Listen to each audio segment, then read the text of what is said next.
ఓం మహాగణాధిపతయే నమః. ఓం గురుభ్యో నమః. ఓం శ్రీమాత్రే నమః. పరమేశ్వర స్వరూపమైనటువంటి జ్యోతిష, వాస్తు మరియు ఇతర అనేకమైనటువంటి శాస్త్రములను మనకు అందించినటువంటి మహర్షులకి నమస్కారం. హయగ్రీవ హయగ్రీవ హయగ్రీవేతి యో వదేత్ తస్య నిస్సరసేవాని జన్మకన్యా ప్రవాహవత్. అరుణాం కరుణాతరంగితాక్షీం ధృతపాశాంకుశపుష్పబాణచాపాం అనిమాదివిరావృతాం మయూకైః అహమిత్యేవ విభావయే భవానీ. ప్రేక్షకులకి ఆ లలితాంబిక అమ్మవారి యొక్క అనుగ్రహం పరిపూర్ణంగా కలగాలని మనస్ఫూర్తిగా కోరుకుంటూ నేను ఈరోజు మీకు వార ఫలితాల్లో 14వ తేదీ నుంచి 20వ తేదీ వరకు ఉన్నటువంటి గ్రహస్థితి ఏ విధంగా ఉంది అని చూసుకున్నట్లయితే, ముఖ్యంగా ఇక్కడ వృషభ రాశిలో గురుకుజుల యొక్క సంచారము, మిథునంలో రవి యొక్క సంచారం జరుగుతూ ఆ యొక్క రవి 17వ తేదీ నుంచి కర్కాటకంలోకి మారుతున్నాడు. కర్కాటక రాశిలో శుక్ర బుధుల యొక్క సంచారం 20వ తేదీ నుంచి ఆ యొక్క బుధుడు సింహరాశిలోకి, కన్యారాశిలో కేతువు చంద్రుడు 14వ తేదీలో ఉంటూ మనకి ధనుసు రాశి వరకు ఈ యొక్క వారంలో చంద్రుడి యొక్క సంచారం జరుగుతుంది. కుంభంలో శని వక్రగతి మరియు మీనంలో రాహువు ఈ యొక్క గ్రహస్థితి ఉంది. అయితే ఈ యొక్క గ్రహస్థితి రీత్యా ద్వాదశ లగ్నాల వారికి మరియు లగ్నం తెలియని వారు, రాశి వారికి, అసలు జాతకమే తెలియదు అనుకునేటువంటి వారికి మీరు పడుతున్నటువంటి ఇబ్బందికి తగ్గట్టుగా ఏ పరిహారం చేసుకోవాలనేటువంటి విషయం కూడా నేను మీకు ఆఖరిలో చెప్తాను. సో వీడియో ఆఖరి వరకు చూడండి. వృషభ లగ్నము, వృషభ రాశి మీకు కనుక చూసుకున్నట్లయితే ఈ వారం మొత్తంలో కూడా ముఖ్యంగా ఈ యొక్క 14, 15, 16 ఈ 3 రోజులు కూడా మీరు ఎవరికైనా అప్పు ఇవ్వడము, తీసుకునేటువంటి అంశాల పట్ల కాస్త జాగ్రత్తగా ఉండండి. మధ్యవర్తిత్వంగా ఉండేటువంటి విషయాల పట్ల కూడా చాలా కేర్గా ఉండండి. ఇక 17, 18 తేదీలు మాత్రం ఎట్టి పరిస్థితుల్లో కూడా మీరు వివాహ సంబంధించిన నిర్ణయాలు, పార్ట్నర్షిప్స్ రిలేటెడ్ సంబంధించిన అంశాల జోలికి వెళ్ళకండి. ఇక 19, 20 తేదీలు కనుక చూసుకున్నట్లయితే ఇది కొంతవరకు మీకు ప్రయాణ సూచనల్ని, ఒక ప్రదేశం నుంచి ఇంకో ప్రదేశానికి మారడానికి మరియు ఉద్యోగ సంబంధించినటువంటి మార్పుల్ని సూచిస్తుంది. రాశిలో మీకు కుజుడు, గురువు గ్రహాల యొక్క స్థితి అనేటువంటిది కొంచెం వర్క్ స్ట్రెస్ని, కొద్దిగా ఏదైనా సరే బాధ్యతలను ఎక్కువగా ఇస్తూ ఉంటుంది. అదేవిధంగా ఈ 3వ స్థానంలో 2 గ్రహాలు ఉండడం అనేటువంటిది చరరాశుల్లో ఉండడం వల్ల ప్రదేశాలు మారడము, ప్రయాణాలు, కొత్త కొత్త వ్యక్తుల్ని కలవడము, కొత్త పరిచయాలు ఏర్పడడం అనేటువంటిది చాలా స్పష్టంగా గోచరిస్తుంది. అయితే విదేశాలకు వెళ్ళడానికి ఏదైతే మీరు ప్లాన్ చేసుకుంటుంటారో అటువంటి వాటికి ఈ వారం చాలా అనుకూలంగా ఉంది. ఆలోచన స్థానంలోని ఫ్రెండ్స్ హౌస్ అంటే మనకి స్నేహితులు, ఆలోచనలు, షేర్ మార్కెటింగ్ రిలేటెడ్ సంబంధించినటువంటి విషయాలకి పంచమ స్థానంలో కేతు ఉన్నాడు కాబట్టి తొందరపడి ఎటువంటి నిర్ణయాలు తీసుకోకండి. అలాగే ఉద్యోగ సంబంధించిన విషయంలో వ్యాపారంతో పాటు కొత్త ఉద్యోగ అవకాశాలు, దూర ప్రాంతాలకు వెళ్ళడం ద్వారా కూడా కొన్ని కొత్త ఉద్యోగ అవకాశాలు బ్రహ్మాండంగా గోచరిస్తున్నాయి. కాకపోతే మీరు ఇక్కడ ఆన్లైన్లో ఎవరైతే బిజినెసెస్ చేస్తుంటారో ఆన్లైన్ బిజినెస్ రిలేటెడ్ సంబంధంగా మీరు చేసేటువంటి ప్రయత్నాలు ఏవైతే ఉంటాయో ఆ యొక్క ప్రయత్నాలు కొంచెం పెంచినట్లయితే 11వ స్థానంలో రాహు ఉండడం అనేటువంటిది మీకు ఆన్లైన్లో, అంటే మీరు మళ్ళీ బెట్టింగ్స్ లేకపోతే షేర్ ఇవ్వనుకోకండి. ఆన్లైన్లో చేసేటువంటి ఎనీ బిజినెస్ రిలేటెడ్ సంబంధించిన ట్రాన్సాక్షన్స్ ఏవైతే ఉంటాయో అవి ఇప్పుడు ఉన్నటువంటి గ్రహస్థితి చక్కగా అనుకూలిస్తుంది దానికి. ఇక మీరు నిత్యము కూడా గణపతిని ఎక్కువగా ఆరాధించండి.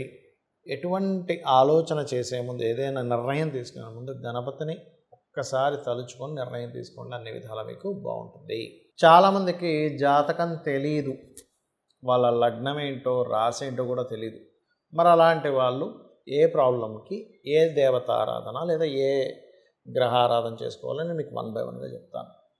పాయింట్ నెంబర్ 1, మీకు ప్రమోషన్స్ రావట్లేదు.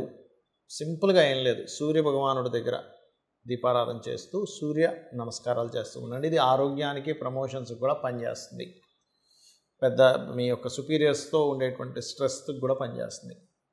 అలా కాకుండా మానసికమైన ఇబ్బందులు ఎక్కువగా ఉన్నాయి, అభిషేకం చేయండి శివునికి.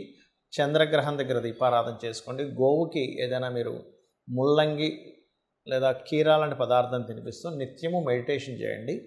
ఓం మనస్వినియే నమః అనే నామస్మరణ చేయండి. లలితా సహస్రనామాల్లో అద్భుతంగా పనిచేస్తుంది మీకు ఇది. అయితే మొదటి దానికి మీరు ఇందాక చెప్పాను, ఇది ప్రమోషన్స్ కోసం. దానికి ఏ మంత్రము అంటే ఓం మాణిక్యమకుటాకార జానుద్వై విరాజితాయే నమః. లేదా బిజినెస్లో ఇంప్రూవ్మెంట్స్ కావాలి అని అనుకునేటువంటి వారు బుధగ్రహం దగ్గర దీపారాధన చేస్తూ ఓం ఇంద్రగోప పరిక్షిప్త స్మరతూనా భజంగికాయే నమః అనేటువంటి నామస్మరణ చేయండి. లేదండి నాకు ప్రతిదీ గొడవ అవుతూనే ఉంది, ప్రతి చిన్న విషయానికి మాకు గొడవలు అవుతూనే ఉన్నాయి అనుకునేటువంటి వారు సింపుల్గా ఏం లేదు, మీ కుజగ్రహం ఎక్కడో పాడైంది కాబట్టి కుజగ్రహం దగ్గర దీపారాధన చేస్తూ, కుజ బుధ 2 గ్రహాల దగ్గర దీపారాధన చేస్తూ చక్కగా సూర్య భగవాను చూస్తూ, అది మీ రిలేషన్స్లో ఎవరితో ఇబ్బంది వస్తున్నా, మిస్కమ్యూనికేషన్స్ వస్తున్నా సూర్యుడిని చూస్తూ మీరు ఓం మిత్రాయ నమః అనే నామస్మరణ చేయండి. అలా కాదండి, గురుబలం లేదంటున్నారు, నాకు గురుగ్రహం పాడైంది అంటున్నారు, మరియు గురుగ్రహం బలం పెంచుకోవాలంటే ఏం చేయాలంటే ఈ యొక్క నవరాత్రుల్లో అమ్మవారికి గంధముతో అభిషేకం చేయడం, గంధముతో పూజ చేయడం చేయండి. గంధముతో కలిపినటువంటి గంధపు నీటితో శివునికి అభిషేకం చేసిన, దక్షిణామూర్తి ఆరాధన చేస్తున్న, గురుగ్రహం దగ్గర దీపారాధన చేయడము, మరియు గోవుకి ముఖ్యంగా అరటికాయలు గనక తినిపించినట్లయితే ఖచ్చితంగా మీకు గురుబలం పెరిగి తీరుతుంది. దానివల్ల దైవానుగ్రహం ఉంటుంది గురుబలం ఎప్పుడైతే పెరుగుతుందో. అదేవిధంగా శుక్రుడు పాడయ్యాడు మీ జన్మజాతకంలో అంటే సర్వసాధారణంగా దీనివల్ల ఏమిటి ఇబ్బంది అంటే వివాహ సంబంధించినటువంటి విషయాల్లో ఇబ్బంది వస్తుంది, లేదా ఫైనాన్షియల్గా చాలా ఇబ్బంది పడుతున్నాము అన్నప్పుడు శుక్రుడు పాడవుతుంది. అలా కాదు ఫైనాన్స్ కాకుండా అప్పులు ఎక్కువ అవుతున్నాయి అన్నప్పుడు కుజబుధులు పాడవుతారు. అలాంటప్పుడు ఓం సంపత్కరీ సమారూఢ సింధుర వ్రజ సేవితాయ నమః అనే నామస్మరణ చేయండి. మరియు పర్టికులర్గా ఈ శుక్రగ్రహానికి సంబంధించినటువంటి అంటే శుక్రగ్రహానికి దీపారాధన చేయడము, అమ్మవారి ఆలయాలకు వెళ్తుండడం చేస్తూ ఉండండి. లేదా అప్పుల పాలు ఎక్కువగా అవుతున్నాం అన్నప్పుడు ఓం అపర్ణాయే నమః చేయండి. రోగాలు ఎక్కువగా వస్తున్నాయి, బాగా హెల్త్ ఇష్యూస్ వస్తున్నాయి అన్నప్పుడు సింపుల్గా ఒకటే గుర్తుపెట్టుకోండి, బాగా హెల్త్ రిలేటెడ్ సంబంధించిన ఇబ్బంది ఉంది అన్నప్పుడు మీకు చేయవలసింది ఏమిటి అంటే ఒకటే గుర్తుపెట్టుకోండి, శనివారం నాడు గోవుకి బెల్లం తినిపించండి. ఈ శనికి సంబంధించిన దోషం ఉంది, ఈ శని భగవానుడు మీ జన్మజాతకంలో బలంగా లేడు అన్నప్పుడు ఒకటే గుర్తుపెట్టుకోవాలి, మీరు పూర్వజన్మల్లో ఏదో తప్పిదం చేసి ఉంటారు, అందుకే శని యొక్క బలం తక్కువగా ఉంది. అలాంటప్పుడు మీరు లలితా సహస్రనామాల్లో ఓం శ్రీమాత శ్రీ మహారాజ్ని శ్రీమత్ సింహాసనేశ్వరి, లేదు శనికి సంబంధించిన దోషాలు అధికంగా వస్తున్నాయని మీరు ఫీల్ అవుతున్నట్లయితే ఓం అనాకలిత సాదృశ్య చుబుకశ్రీ విరాజితాయై నమః అనే నామస్మరణ చేయండి. అన్ని విధాలు బాగుంటుంది. రాహుగ్రహ సంబంధించిన దోషాలు పోవాలి అంటే అదే దానికి ఏమిటి, అసలు ఏం జరుగుతుంది రాహుగ్రహ సంబంధించిన దోషాలు ఉన్నప్పుడు అంటే భయం పెరుగుతూ ఉంటుంది, ఫ్రాడ్స్ జరుగుతూ ఉంటాయి, హ్యాకింగ్స్ జరుగుతూ ఉంటాయి, ఎక్కువ ఫ్రాడ్స్కి గురవుతున్నాము, ఎక్కువ హ్యాకింగ్స్కి గురవుతున్నాము, ఎక్కువ మోసపోతున్నాము అన్నప్పుడు దుర్గా అమ్మవారి యొక్క స్తోత్ర పఠనం చేస్తూ రాహుకేతువుల దగ్గర దీపారాధన చేయండి. అన్ని విధాలు బాగుంటుంది. అలాగే ఒక్కొక్కసారి ఏమవుతుందంటే చిత్ర విచిత్రమైనటువంటి ప్రవర్తన పిల్లల్లో మనకు కనబడుతూ ఉంటుంది. బికాజ్ ఆఫ్ చిత్ర విచిత్రానికి కారకుడైన కేతువు యొక్క ప్రభావం ఒక్కోసారి వైరాగ్యంలోకి వెళ్ళిపోతూ ఉంటాం. ఇంకా నేనేమీ చేయలేను, నా యొక్క మానసిక స్థితి శారీరక స్థితి పాడైపోయింది అనేటువంటి దీంట్లోకి వెళ్ళిపోతూ ఉంటాం. అటువంటి సమయంలో మీరు చేయవలసింది ఏమిటి అంటే సింపుల్గా ఒకటే గుర్తుపెట్టుకోండి, మీరు పర్టికులర్గా ఏదైతే మీరు అనుకుంటారో అది గణపతికి చెప్పుకుంటూ ధ్యానంలోకి వెళ్ళండి. అప్పుడు మీ లైఫ్లో లాట్ ఆఫ్ చిత్ర విచిత్రంగా జరిగేటువంటి సంఘటనలు ఏవైతే ఉంటాయో అవన్నీ కూడా కంట్రోల్లోకి వస్తాయి. ఇలా ఏంటంటే చాలా సింపుల్గా జాతచక్రం ఎలాగో ఉంది ఏమైపోతుందో అనేటువంటి భయపడకుండా చాలా సింపుల్గా ఒకటే గుర్తుపెట్టుకోండి, నేను ఈ యొక్క నామస్మరణ చేస్తున్నాను కాబట్టి నన్ను అమ్మవారు రక్షిస్తుంది, లేదా ఏ దేవత ఆరాధన చేస్తున్నామో ఆ దేవత నన్ను రక్షిస్తుంది, ఖచ్చితంగా రక్షించి తీరుతుంది అనేటువంటి బలమైనటువంటి నమ్మకంతో.